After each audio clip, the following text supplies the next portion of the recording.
sa cooling na terminal. Yan. Ang gagawin natin, yung dalawang wire, dito, dalawang wire ng fan natin, 220 to ha. 220 na fan. Yan, 25 watts na 220. Yung dalawang wire na fan, yan. Yung isa, papunta dyan sa 220 natin na supply.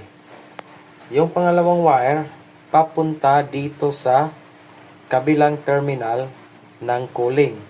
Tapos, pinutol ko, nag-short ako. From dyan na terminal, papunta dito sa kabilang AC terminal. Yan o. Yan. Yan. Naglagay ako diyan ng jumper. Pagkatapos, dito isa, papuntang fan. Tapos, yung isang wire naman, papuntang kabilang AC na input. Tapos, yung blue at saka red, papuntang plug. Yan ang isasaksak natin sa kuryente. Bale, kung yan ang Stacy 1000 natin mga ka-DIY, ito yung fan. Okay. Ganito ang wiring yan. Okay. Yung input, papuntang 220. Sakit dyan. 220. Yan. Tapos, dahil cooling tayo, dito tayo. Diyan tayo mag-ano sa terminal na yan. Yung isang terminal, i-jump natin dyan. Yung isang terminal, bale. Okay. Excuse.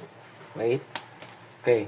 Yung isang terminal dito, i-jump natin dyan. Dyan. Jump natin yan. Jumper. Tapos, yung isa dito, papuntang fan. Yan.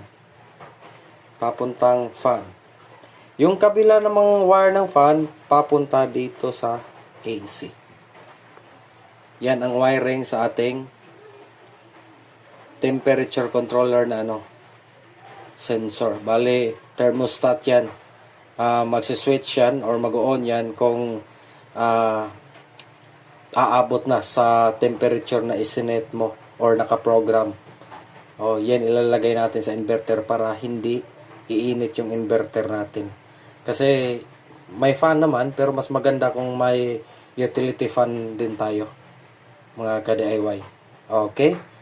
Ituturo ko rin sa inyo kung paano iset or mag-program ng fan or thermostat. Ano yung mga parameter sa Stacy 1000 natin. Okay?